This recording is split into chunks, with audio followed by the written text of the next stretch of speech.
morning, good afternoon, and welcome to our attendees and our faculty speakers. My name is Ann Cherry. On behalf of Axiom Healthcare Strategies, I'd like to thank you for joining us today. We are going to talk today about early detection of tumors, and we'll be discussing the question of whether this technology is ready for broad adoption or whether additional work is needed before it enters the mainstream. And I'm very excited to say we'll be hosting this conversation in a point-counterpoint format. So please send questions through as the discussion continues, and we will do our best to address them. So I would like to start off by introducing our speakers, starting with Dr. Parikh from Mass Gen, who will be making the argument for early detection use. She specializes in GI tumors and sits on NCCN for colorectal cancer and is an international expert in liquid biopsy. So helping to develop tools to use after surgery for patients with early stage disease to help understand their response to treatment and the foundations of drug resistance. In addition to this, she has a passion and a background in improving access to oncology care for low-income communities. And so we're very excited to have her join us today to represent the point side of our debate.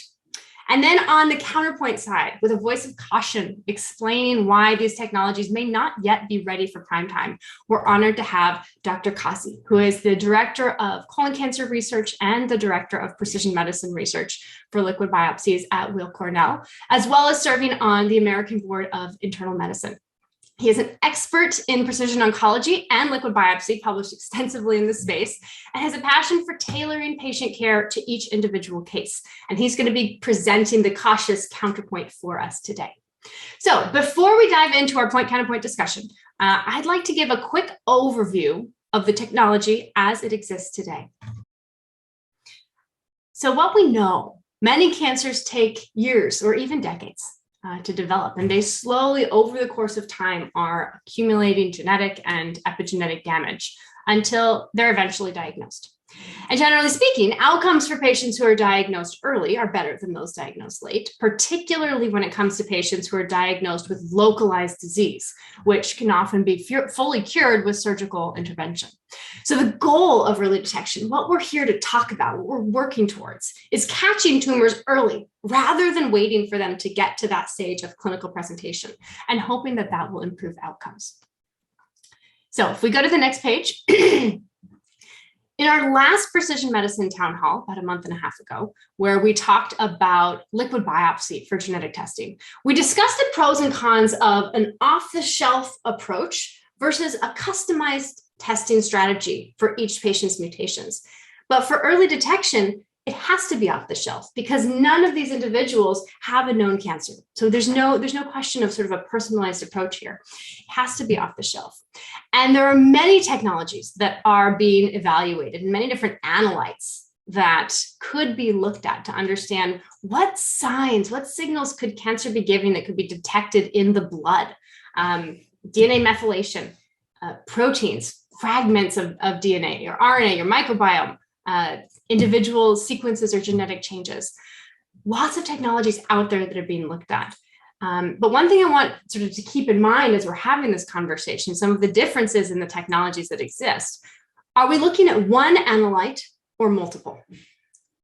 Is this going to be run in addition to standard of care or instead of standard of care? And of course, at the end of the day, cost is going to be an important consideration because this is a potential intervention that would be given not only to patients with cancer, but to a very broad swath of the population that doesn't otherwise have a known cancer if it is in fact rolled out. So now we're going to go ahead and introduce a few of the big players in the space. Those are the most advanced. We're going to talk about Grail, Thrive and Exact Bioscience, and Delphi. So starting here, Grail is a big name. Probably everyone familiar with this space knows Grail at this point. They've had two really big studies looking at their Gallery technology. The CCGA study was looking at it among patients with known disease to understand how the test works and understand its sensitivity. And then Pathfinder is looking among otherwise healthy individuals. How might it be used in real life?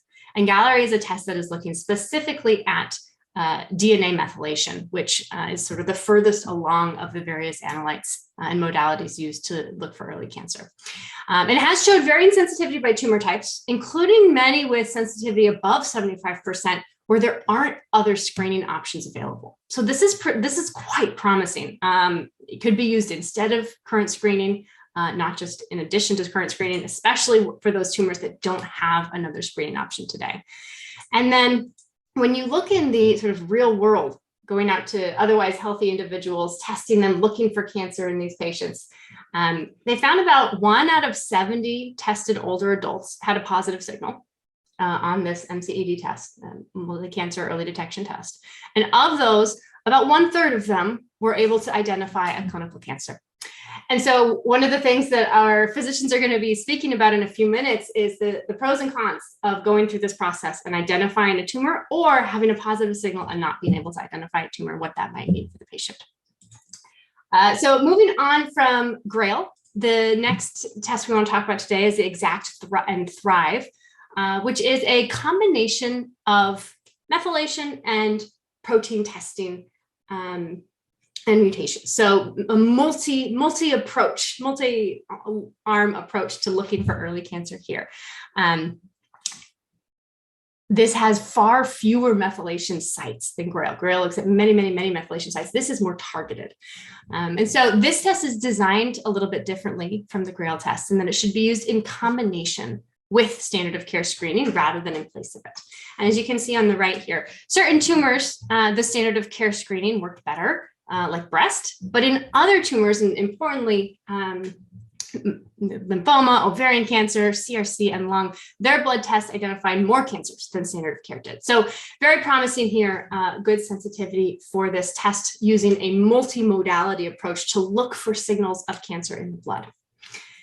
And then the last testimony we want to touch on briefly is from Delphi here, which is a very interesting and I'd say hot approach to detect early cancer. And it's based on the observation that nucleosomes, which are the packaging that the DNA is wrapped in, is disrupted in tumors. And what that means is that if there are chunks of tumor DNA floating through the blood system, the nucleosomes on those chunks of tumor DNA may be noticeably different in their positioning and their distribution than in non-tumors or patients who do not have tumors. That's what we see on the left here. We've got non-cancer signals in the top two panels.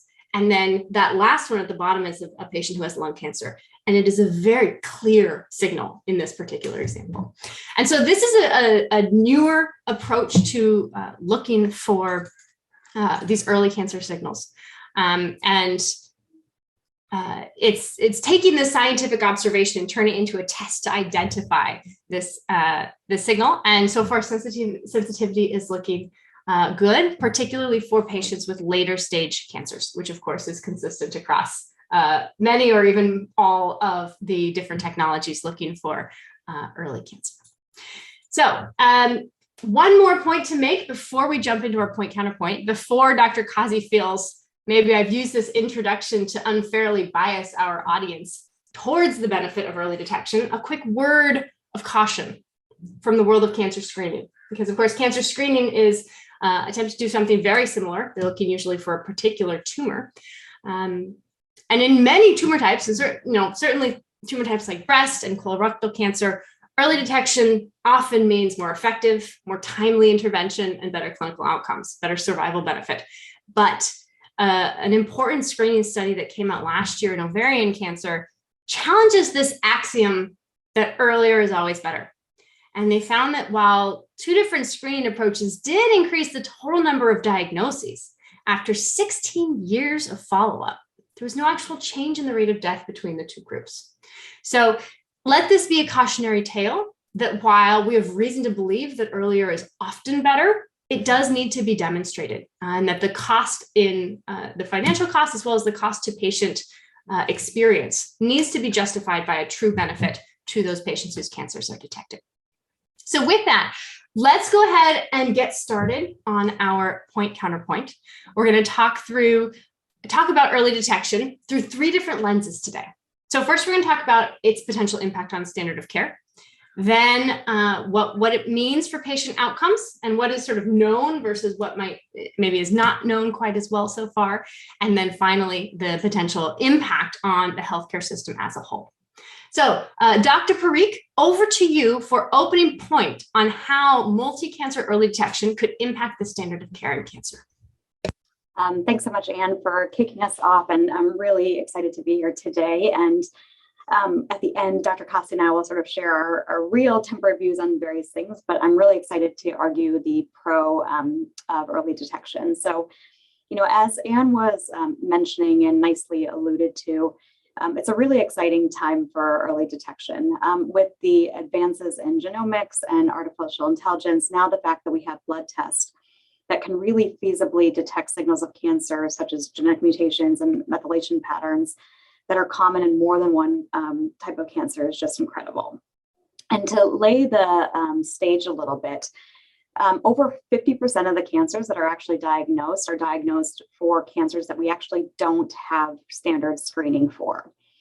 And of the cancers that we do have screening for, there is data set after data set that still shows that screening is suboptimal for many patient populations. And particularly with an eye and a lens on equity, we know that certain patient populations more so than others for various structural reasons may also not be able to get screened as effectively as well. So we're talking about the tumor types where there is screening for already, but noting that those screening types, those cancer types, the screening uptake is not always great. And then we're also talking about tumor types, which is the majority of cancer types where actually there is no screening test available.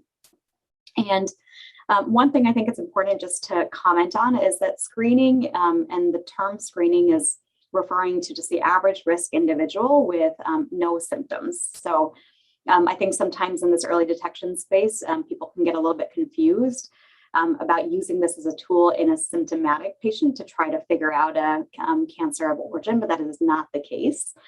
But when we have a far majority of patients that are getting presented with cancers that aren't normally being screened for, we have a really huge opportunity here to move the needle to make advancements to not only increase compliance for screening for guideline concordant screening, but again, other tumor types that are included in these multi-cancer early detection tests. And as outlined here on the left of the slide, or my left, you can see the tumor types for which there is a screening test: lung, prostate, breast, cervical, colorectal. And to Anne's point, for most of these, early detection and the stage migration to earlier stage actually does matter. It's not universal. I think prostate cancer is a great example of that. But when you have, for the far majority of patients, a signal where early detection actually and having that stage migration happen may actually lend itself to better outcomes with a single blood draw that can really help the patients and providers then tailor their subsequent workup, I think is quite powerful. I can ask just a follow-up there, Dr. Parikh. You alluded to a single blood draw, as well as sort of disparities in screening rates today. Do you think that how do you think that the potential convenience or ease of using MCED might not address some of the disparities that exist in cancer screening in today's market? Yeah, so I think, a single point of care blood draw sort of integrated in the primary care setting, I think could be quite powerful, right? For low dose CT scans, you have to be identified as certain risk factors, then go get your CT scan. Colonoscopies, it's a whole, day of prep even before the colonoscopy. We know that uptake with routine stool testing to actually, take stool, put it on the card, send it back, is also people are not necessarily compliant. Mammography, some qualitative work has looked at, the discomfort associated with mammography and things too. So each and individual one of these in and of itself may not necessarily be incredibly onerous, but if you start adding up all the necessary screening for an average age, individual as they get to these screening guidelines ages, it's not trivial. And if you could have a test that really helps risk stratify and help patients and providers understand where their subsequent workup needs to be, I think would be very useful. Excellent. Thank you so much. So then maybe on that point of risk stratification, and over to you, Dr. Kasi, for counterpoint. No, I think, yeah, just like you rightly mentioned, I think we don't have enough data regarding which patient population should this multi-cancer early detection test be applicable to. The other bigger worry in my mind is what to do with the test result. You've seen the data regarding, how many times do you actually find an actual cancer? What do we do with the patients who have a positive result but we don't find a cancer? Also, some of the studies, for example, on research base are looking at a whole body PET CT scan. What you're detecting is a broad signal. Is it truly indicative of the pattern of that being colon cancer, or is that also indicative of maybe another upper GI malignancy where we're literally metaphorically going on a random goose chase here in terms of you mentioned disparity. I think we'll have bigger issues regarding insurance coverage and stuff, like who will be responsible for the costs that would incur downstream of a positive result. The other flip side is for a negative result, I think it's going to draw attention away from screening modalities. I understand the part where the cancers where you don't have a screening modality, it's nice to have a test that can detect the cancer. However, for screening that is effective, for example, for the colonoscopy that's both diagnostic and therapeutic for colorectal cancer, or for that matter, mammography, it might give that false sense of reassurance that I had my one blood test and I didn't have any cancer, so I don't need to worry about anything. So it might, on the flip side, my worry is may even impact surveillance program or screening programs where it might give a false sense of reassurance to the ones who are negative. And going back to the sensitivity issue, I think we're making it sound too simple with just a simple one point of care blood draw that you can get anywhere, or even the primary care physician office, or even anywhere per se. So the issue is the downstream ability to what to do with the test result, which I think is the major issue, in addition to who should be tested and when should they be tested. I think if you look at the frequency as well, generic statement of just doing it the same way in terms of, for example, annually, just like you would be doing the mammography, those recommendations are coming out of no standard prospective studies head to head to show that is sufficient, or is that too much? Great, thank you, Dr. Kasi. So then let's talk a little bit about a couple of the key trends in this question of standard of care. Dr. Parikh, do you want to walk through these for us? Yeah, so we briefly alluded to this, but again, I think these multi-cancer early detection tests are non-invasive. They're a blood-based test, a one-time procedure, and they're screening for multiple different cancers. Again, the idea is that these could be deployed at scale because it begins with just a simple blood draw that, again, could be done with routine preventive health interactions at baseline. And then when you think about these different tests, we are, again, trying to understand which are the right patient populations that we should deploy these tests in. So we briefly talked about kind of the average risk patient in detecting cancers that may otherwise not present until they are symptomatic and perhaps later stage. But there is another subgroup of patients that I think behooves us to spend some time to think about are high-risk patient populations. So a good example of this are patients that have known familial syndromes, for example, for other cancer types. So in the GI world, where both Dr. Kasi and I tend to live, these are patients, for example, with Lynch and BRCA alterations and others. And we know that there's a number of those patients with a strong family history where there is no actionable germline alteration necessarily identified. And we worry sometimes about interval screening tests missing these patients in the interval of their routine screening interventions or screening workups. So, there may be certain subgroups in particular where we think that the early adoption of these tests may offer the highest clinical value. Again, in GI cancers, as Anne nicely laid out for us, pancreatic cancer, colorectal cancer, and others, stage does matter. And we know that. And so, I think it's important for us to be mindful about which patient populations we want to sort of start with these tests. And, until these tests are incorporated into clinical guidelines, we recognize that physicians may be hesitant to deploy and employ these tests. To Dr. Kasi's point, what happens with the downstream workup? Some of the different diagnostic ventures right now are looking if is there a way to further hone in, once you have that tissue type figured out, and looking at other analytes and things to really help hone in on the diagnostic procedure that is recommended subsequently. But this is all a work in progress, and we still need more data. And but these tests are here, so it's on us to sort of figure out how to use them and for which patient populations to use them. I think you bring up a great point around what is the appropriate patient population. There's a couple different ways to look at that. It could be older patients. It could be patients with a known genetic risk. Could be everyone, depending on what kind of data and the sensitivity and specificity that these tests are able to offer.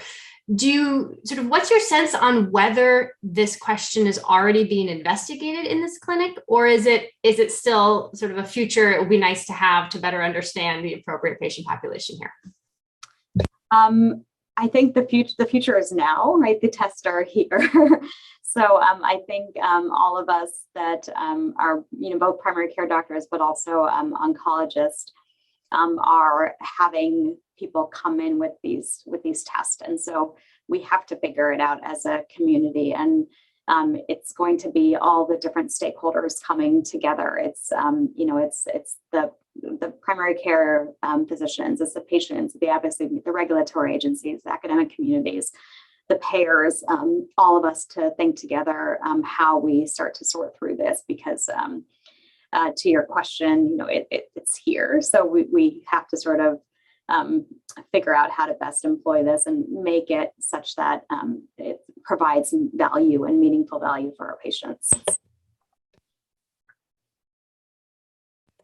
And Dr. Kasi, to that point, is this going to stay in sort of the realm of academia, the realm of experts for the near term, or do you think that there is any sort of progress being made towards getting this out of maybe the ivory tower into the broad community, or do you think that it's ready for that at this point? I would argue the opposite. I think the way it has been portrayed and the way the studies are being done, and even where the studies are being done, it is something that is going to be broadly, if not adopted, at least the hope is, or the way it's going to be portrayed is to be available almost point of care testing across everywhere. So I think that's going to be the bigger challenge. March is Colorectal Cancer Awareness Month. We still are having issues with getting a basic screening and or a diagnostic colonoscopy covered in somebody who is, meets the age and stuff. And we're still doing, back and forth peer reviews or having insurance copay issues with, screening tests that even follow guideline recommendations. The downstream, what to do with a signal detected on a blood draw, you saw the sensitivity. It's not the same for each tumor type, regardless of the test or assay.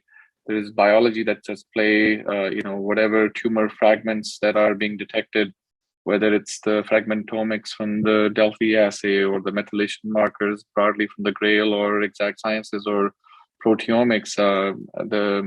The issue is that you don't necessarily see the same sensitivity and specificity for all tumor types. So for it to be a simple one size fit all, this is one example where it might not be the case.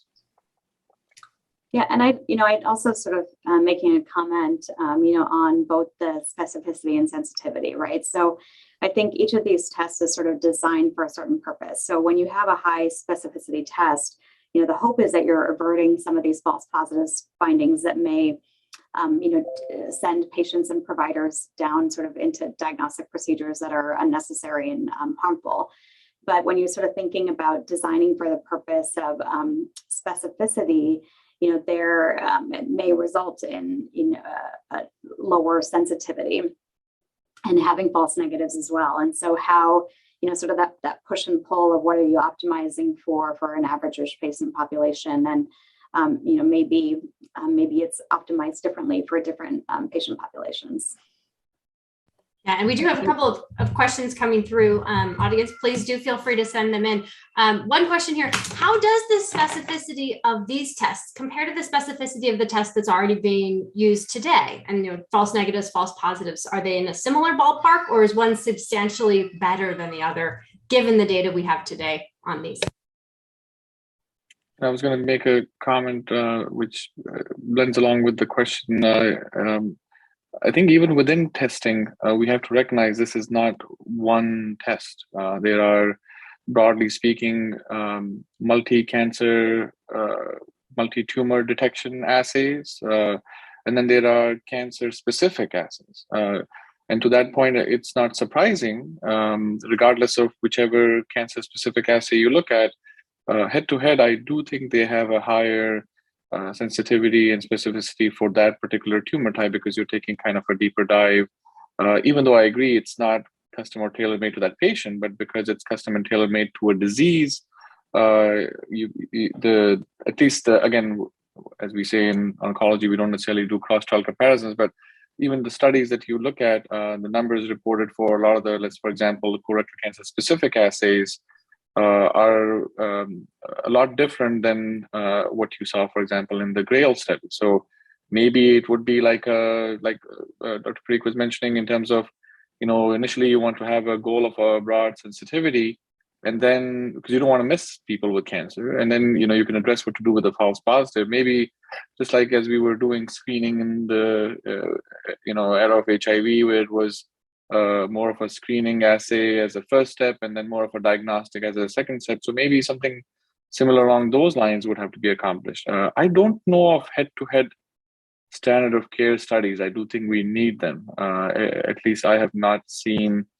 I know the cancer-specific assays, for example, are tagging along with a standard of care colonoscopy for some of the, and that's how they've come up with some of the sensitivity and specificity numbers for any average individual getting a colonoscopy. Some of the studies from many of the colorectal cancer specific assays, that's how they were able to compare to standard of care. I think in the multi-cancer detection bucket, we don't know if the person has cancer. And, I think the studies and the settings in which they were done, they were broad, either cancer population or validation data sets. So I don't think we have that answer. I could be wrong. Yeah, that actually leads nicely into our next question, our next topic here, which is the impact on patient outcomes. And what do we know and what do we not know about the benefit or potential harm that this sort of changing the screening approach could have on our patient population? So starting off with the point, Dr. Parikh, over to you. Yeah, so the point, and we alluded to this as well, is that more patients are going to be diagnosed at earlier stages of disease. And when we think about screening again, MCED screening or other screening as well, some people sort of talk about the risk to the patient, but of screening, but I think it's important to note it's not just the risk. For many of these routine cancers that aren't, or the routine cancers that aren't being screened for, it's not necessarily because of a risk of a screening test, it's because these are low prevalence cancers. And just because they're a low prevalence cancer doesn't necessarily mean that they're not lethal, right? So the number needed to screen would be just tremendous in order to detect these. But I think ovarian cancer is a good example. I think Anne did show the study about outcomes there with early versus late, but as a or pancreatic cancer is are cancers where again that stage shift does matter, and pancreatic cancer is growing in incidence, but some of these other cancers are still low enough prevalence where large scale screening isn't necessarily deployed, but they're still lethal cancers. And Some of the different modeling that has been done has suggested a 50% reduction in late stage diagnosis, which is what we care about more, I think, for most cancers with these MCED tests rather than just detecting earlier stage cancers. And we know with these tests as well, when you look by stage, for most of the cancer types, the sensitivity is lower in earlier stage disease. Great, and Dr. Kasi, counterpoint here. I guess the main counterpoint, which still baffles me, is what they call is the lead time bias. Now, one can argue that for slow-growing cancers, again, don't get me wrong, all cancers are bad, but there are some that are relatively slow-growing, and some that are more aggressive and lethal. So, prostate cancer and the screening and the PSA being a classic example where. Because even in metastatic setting, if you look at some of the recent randomized trials, the median survival average is almost upwards of 80 years, even in the stage 4 setting. So if you're really picking up a early stage prostate cancer, are you really making an impact? And that's where some of those studies for screening there have. There's even controversy about even just checking PSA. So I understand why studies there would be negative, and maybe it's not as value in terms of. Patients with prostate cancer, but like you alluded to in the background data that you presented, even for a more aggressive cancer, and ovarian cancer is a very aggressive cancer. We haven't seen that. Again, are we missing something here? Are we, and is it truly causing a stage migration? The concept sounds fancy and nice, but if you look at the, subset analyses for each tumor type, for each stage that was detected in any of the multi-cancer early detection assay studies, they did detect patients across all stages. So it wasn't necessarily, we picked up all these early stage patients that are cured now. But also the sensitivity also goes down simplistically with less shedding going on, with less tumor burden. So I don't know if we truly can say that for every single patient who gets diagnosed, are we really making a stage migration that leads to an improved survival? I think that would have to be demonstrated. And the other part, again, that still baffles me and is still unfortunate is, for diseases like pancreas cancer, where we say it's resectable, we're going to do a curative intent operation.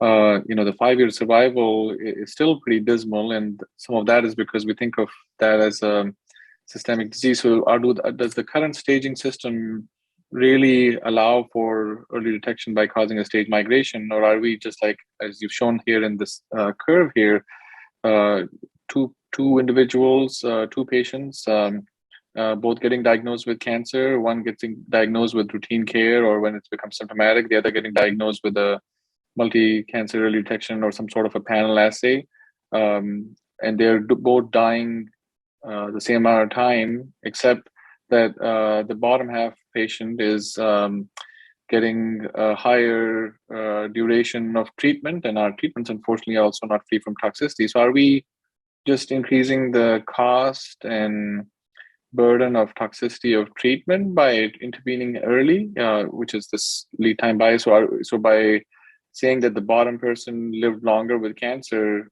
is that truly a fair statement, or what this cartoon shows is what's actually happening? So that has to be demonstrated. I think, Dr. Kasi, in speaking with many folks about this topic, this is a key point of confusion, I think. We spend a lot of our time thinking about therapeutics. And when you're thinking about therapeutics, 5-year survival, percentage of patients alive 5 years later, or 3-year survival, even overall survival, those benefits are fantastic. That's the gold standard. We want to see survival benefit. But when you're talking about early diagnosis and you're moving the starting line earlier and earlier, are those still the metrics that we need to be looking at? Or how does sort of screening and early detection impact the trustworthiness of those endpoints? I don't know the answer. I don't think, but it's a fair point in terms of, how do we actually measure the effectiveness of an early screening modality? I think from one of the things, for example, that some of the studies are doing is, what's the proportion of individuals who actually went for quote unquote a curative intent operation or surgery that is not usually feasible or possible in advanced setting cases. So there probably would have to be a different metric, like you mentioned, in terms of overall survival or the duration that somebody's alive with the cancer diagnosis. They may not capture the entirety of what's actually happening here. It's the paradox at the heart of cancer screening. Thank you. So let's move on then to trends and discussion questions. And to the audience, please do send questions through. Dr. Kasi, if you could walk us through a couple of the key trends here. Yeah, to again summarize, I think the clinical benefit of early detection will need to be demonstrated in large-scale trials.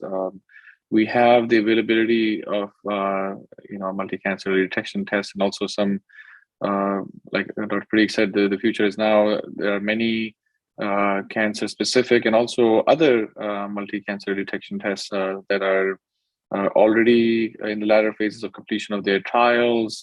Some directly going for regulatory approval, other going for commercialization and early adoption. So this is not something that is going to happen in the future. This question is, even if you're not the provider who is ordering the assay, like Dr. Parikh mentioned, you may be the provider to whom this test gets referred to. And even before these tests came around, all of us probably have seen random tests that I don't even know what they were measuring, where patients or individuals show up and saying that I did whatever random test and I was told that I have colon cancer and they can't find one. Although these are more sophisticated tests and better technology, but that the same conundrum of what to do with the result is going to be an issue in terms of incorporating it with physician and patient education as these assays get launched. And like I said, some of them are already launched and available. And in terms of, as we were discussing back and forth, is overall survival the needle? Even that has to be, that remains to be demonstrated. What's the frequency of testing? Are we going to cause unnecessary harm, especially in the 2/3 of the individuals where you didn't find a cancer? What are we going to do with those set of individuals? And to counterpoint, I think that like we mentioned earlier, I worry that it might give the false sense of security and distract attention from actual screening tests that actually work. So that's going to be something to consider as well in terms of patients, like we were discussing, even high-risk individuals. Like, for example, there are well-developed screening programs like BRCA-related clinics, Lynch syndrome-related clinics, where they have to do an endoscopy or colonoscopy, which is both diagnostic or therapeutic, or they might recommend an MRI of the breast, and things that we know that they've refined over the years. Is that particular patient now going to take those tests less seriously because they did a multi-cancer test and was told that there is no cancer? I think we have to be cautious there. Yeah, I think, to that point, you can sort of argue it both ways, right? So for, some group of patients, maybe this actually helps adherence, but for the other group of patients, maybe it actually hinders adherence. And, how do we factor sort of that push and pull of, not allowing this to be a replacement or spur kind of overconfidence, or what happens if a patient actually is having symptoms of something and they'll have sort of a false sense of security of, we just had a test done, didn't detect anything, so maybe this is something that I'm going to be less likely to report. So just sort of thinking about which how these tests can actually be positive reinforcements for some, but then detrimental in other cases. And again, a challenge that all of us have to think about together. And given all the complexity here and this question of, well, we don't know what the right endpoint is. If we don't even have a way to tell if these tests are helping, how do we decide whether or not they should be used?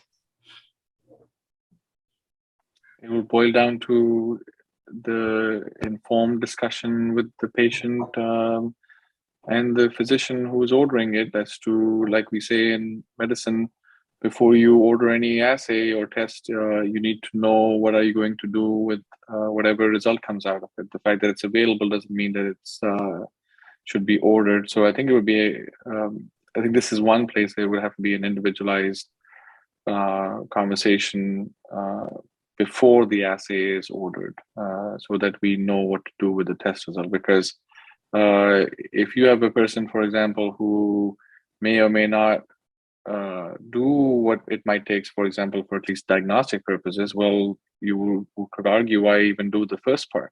So that part has to be clear, because this is not a therapeutic modality. Yeah, and I think beyond, so if we sort of step back from just outcomes as well, I think we have to sort of think about, the other risks versus benefits too. Do we overall sort of think that the benefits, outweigh any of these risks, and particularly those risks of, anxiety of a positive test, the diagnostic rabbit hole that you may go down with a positive test. And I think that is a community decision and discussion to sort of think about that risk benefit assessment, because endpoints are going to be challenging. And not to draw a perfect analogy, but this is one more example of how the U.S. healthcare system, with more diagnostics, more testing, still doesn't necessarily achieve better overall health outcomes compared to some of the European and other countries. So the fact that this test might become available, leading to more testing and downstream costs, and these are not cheap tests. And also biologically speaking, for example, some of the studies were doing a PET CT scan. Dr. Parikh and I know that many cancers are not necessarily PET CT avid. The other issue is, if you're really talking about stage migration and picking up early stage cancers, things have to be a certain size before they become visible on a PET CT scan. So, we often get asked the question in our advanced cancer patients that why I didn't get a PET CT scan. I was told that I should get a PET CT scan. So again, I think the test itself and then the downstream what to do, like, oh, you can get a PET CT scan, are being it makes the approach too simplistic, where there are so many diagnostic and clinical considerations that may make the first step as well as the diagnostic step not free from its fallacies. And your point about the sort of impact and the way it would be used in our health system, maybe versus what other health systems are already doing, is a very good one. And maybe the initial cost of running the diagnostic is only one way that following this program would cause costs to the healthcare system. If we can go ahead and advance to the next slide. That's sort of the last topic we want to discuss here today, is what is some of that burden that would be caused to the system as well as to the patients themselves. Starting off with Dr. Parikh on point, the advantages of the NCED programs rolling out. Yeah, so we know that in general, we have conversations around healthcare and oncology, that the lion's share of cost, a heavy cost, comes for treating patients with advanced stage disease, oftentimes when intent is no longer curative. And so the point here is that when you have the cost, when you detect something earlier, the cost of therapy in earlier stage disease is typically lower than what you would expect to see in advanced stage disease. And if we can have more and more patients be rendered cured from their cancer, then perhaps that downstream cost of care, with late stage disease will substantially decline. And then when you look here at this figure, looking at cost of breast cancer care by stage in the US, this is a good example of this. So on the top is earlier stage breast cancer, so stage 1, kind of 1 to 3, and then this is sort of 3 to 4 on the bottom here. And when you look at the gray bar on the top, so that's 0 to 12 months post-diagnosis, and the orange bar is 0 to 24 months of post-diagnosis, and you can see that orange bar is inching towards that 200,000 mark. there on the bottom with later stage disease, and well below the left of that kind of median there for earlier stage disease. And Dr. Kasi, over to you on the costs on the healthcare system side. I think my main counterpoint is I don't think we know. I don't think this cost analysis or the projections or the modeling are what actually is going to happen. We always talk about NNT, or the number needed to treat. You're talking about screening, not necessarily just the average individuals, as this test becomes point of care, and also, in terms of the cost, as some of these assays are coming out, it's less than $1,000. So it's also possible that every other person who may not even need screening is getting this test performed. So the downstream costs of all the diagnostic workup for all the patients, including the false positives, that might dilute the actual number of individuals who might benefit from a stage migration, like Dr. Parikh mentioned. The other question is, again, there are many things in the world of medicine that make perfect sense. So much so that even it's hard to do sometimes trials, because it's kind of like a dictum and it's a given that it should work. But there are countless examples of something that we did in a prospective randomized trial fashion, where not only did it not help, it actually harmed. There were many instances of treatments and stuff being done in an earlier stage where the benefit was not even there, but it was actually cause of harm. For example, this is cost of breast cancer care stage by stage. If I were to give a hypothetical example of let's say a pancreas cancer patient where this test detected at a time where surgery was possible, and that patient undergoes a major operation, so-called Whipple surgery, which is not a small cost. It's probably towards $100K, if not more, depending on which academic institution you go to. And then that patient, just like as you showed in the bar graph, unfortunately occurs and still undergoes the same chemo and all these issues and treatment. So are you just actually increasing the treatment burden, i.e. then more cost even for that same patient?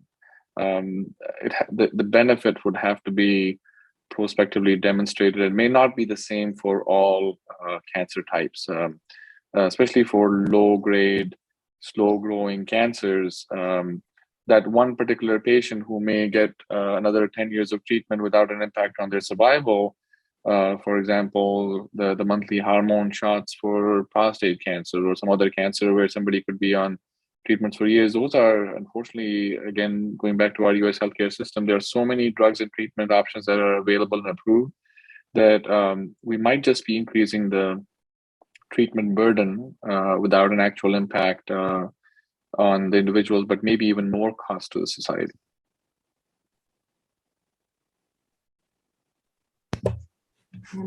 So if we go to the sort of themes or trends here within impact on healthcare system, Dr. Parikh, can you walk us through these?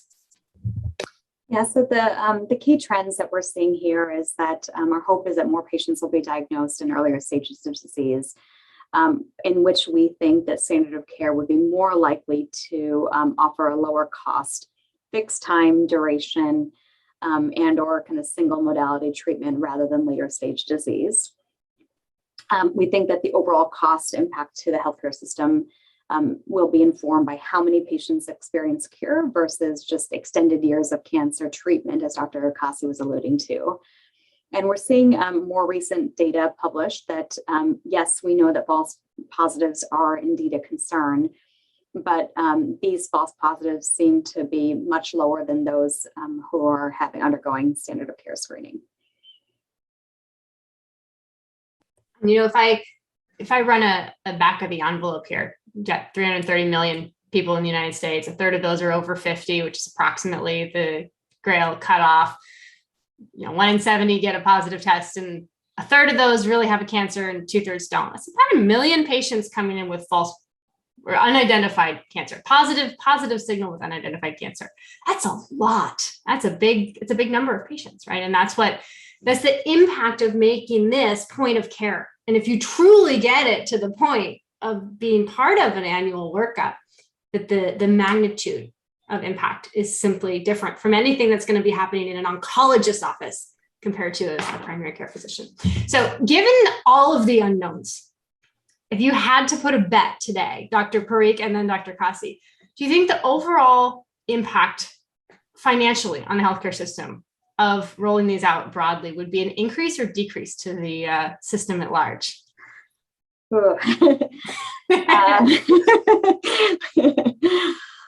Definitely putting that on a spot there. I am worried about the overall cost, but the optimist in me, particularly kind of wearing that equity lens, is with the current cost, I actually think this could also be a detriment in that space, just given the pricing currently of these tests and availability. But if we sort of are thoughtful about this, I'm optimistic that, perhaps that particularly for certain populations that this will be helpful. But the cost, my gut is telling me this is going to be a lot for us to sort of take on. But I think if we do it well and thoughtfully, perhaps we can kind of follow the trends of just other countries, as Dr. Kasi has alluded to, that have sort of figured out cost management a little bit more smartly than we have been able to do. Yeah. Same question to Dr. Kasi, maybe with the additional lens of how could we get it under control? What work or data needs to be generated to understand which populations this makes sense for and which ones maybe it doesn't need to be covered for? Am I wearing my counterpoint hat, or is this a question hat on for one more slide, and then we'll pull them off on the last one here. I guess the issue, like you pointed out to, is it's a lot of individuals. The denominator is huge. So even and we don't necessarily have an algorithm developed. To the latter half of what Dr. Parikh was mentioning, we have to be smart about how to incorporate these assays for which patient population. Otherwise, if this was something that became available without, or is already available, for example, without any new guidelines, or even to your statement of the annual, where is that recommendation coming from? So that's not just the individuals. That's also add the recurring costs of tests per individuals. This is one more example of the society getting ahead of the science. Every time that has happened, whether it was stem cell transplant for breast cancer patients, where people not ordering stem cell transplant were considered demons. But later we found out that not only were we not helping our patients, we were actually harming them. So this might be one more example where people not doing the screening tests, maybe people who are not caring for individuals or whatnot. So that we have to be careful about, wider adoption here without due guidance. Yeah, that actually ties in very well then to a question coming through. If this were to be put into guidance or guidelines, what guidelines are you looking to? Is this something that NCCN is going to sort of evaluate and spit out? Are you looking at something like an ICER? The U.S. Preventive Services Task Force has screening recommendations. Who is it that you think is going to be really reviewing these technologies and providing guidance that physicians can rely on? So, I think it would have to be, again, systematic. You could argue, at least for the 5 cancer types for which a screening assay is available. For example, this includes the breast cancer, the colorectal cancer, the low-dose CT for lung cancer, the cervical cancer, these cancers for which there is a screening paradigm available, both from a prospective study standpoint and also adoption standpoint. I might foresee that you might see that this might be listed as an option or an alternative in addition to standard screening modalities. For example, if you look at the stool-based DNA detection that was later FDA as well as Medicare approved for colorectal cancer screening, that is listed as another option in addition to the fecal occult blood test and or colonoscopy. So you might see that the 5 cancers for which there is screening available, then the recommendation will be coming from each of those respective committees. For example, for colorectal cancer, it might be the American Cancer Society, the American Gastroenterological Association, the respective GI organizations. But going back to the bigger question of this being a tool that would be available at the primary practice or pretty much any provider. It's like being asked by any cancer patient with cancer saying, while they're here for their lab draw, could I also get my cholesterol checked? It's going to be one of those things where a cardiologist might be told to say, could you also order me that test to check me for cancer? So that would mean that guidance would have to be available by all guideline committees and also regulatory authorities from a coverage standpoint. So that brings us to then our last question. Maybe Dr. Kasi, starting with you. What do you actually believe to be true here? If you're not wearing your point counterpoint hat, what are the things you're most excited about? What are the things you're most concerned about? And where do you sort of net out in terms of enthusiasm and whether this technology is ready to be rolled out? So, as an oncologist, seeing patients with cancer, and Dr. Parikh can corroborate the same, we see dozens of patients every week, hundreds over months and years. The actual number of times we get to use the word cure and actually mean it is probably no more than once a day. And that's because a lot of the patients that we're seeing are already advanced or metastatic at the time of diagnosis. Even in the advanced setting where the goal is quote unquote curative intent, if you look at the risk of recurrence, it is very high. A few years ago when this minimal residual disease or MRD space, some other companies came out with their assay, I actually had a lot of skepticism and I thought probably that was not even feasible or practical or possible. And here we are with so many assays and so many other studies to corroborate. In many ways, detection is also, we're talking about low volume disease and all these other lenses with which you can look at cancer, methylation being one of them, fragmentomics. I think this is an exciting time. And I do believe there is a huge human element to adoption of screening tests for colorectal cancer, for example. Even with the best of endeavors, the uptake of colonoscopy, because you have to drink a nasty prep, you have to take a day off, at least one, if not more, to actually get a colonoscopy. The actual uptake of actual screening on time is no more than 2/3, even in the best of places. So what that means is a significant proportion of individuals are not getting screened at time. A non-invasive blood draw, again, going back to what Dr. Parikh was saying, even if it's not a colonoscopy, a stool test, giving a stool sample on demand is not what we as humans are engineered to do. So there are so many other practical and human and social and behavioral issues that make a simple point of care blood draw a very active approach. And despite the varying levels of sensitivity, which I think would increase with serial testing, it does bring the hope of diagnosing cancer early. And if you look at the so-called SEER data, which is the US data stage for stage looking at survival, you can pull up any cancer, stage 1, 2, 3, you see these small bar charts. And then as soon as you hit stage 4, you see this rapid drop in survival. And we're seeing a rise in young onset cancers as well, till we get better systemic treatments that are indeed curative, which is still, I would say, a long way to go. The only way to make an impact on cancer care is early detection. Yeah, great. And Dr. Parikh, we're approaching the end of our hour, but what's truly underneath your hat here? No, and I'm cautiously optimistic, and I think this is a great opportunity for us to come together as a community with payers, government, the test developers, cancer centers, the patient community, and really kind of seize the opportunity to think about how to use these tests to really kind of move the needle for patients. Excellent. So I want to thank both of you very much for joining us today, as well as our audience, our listeners.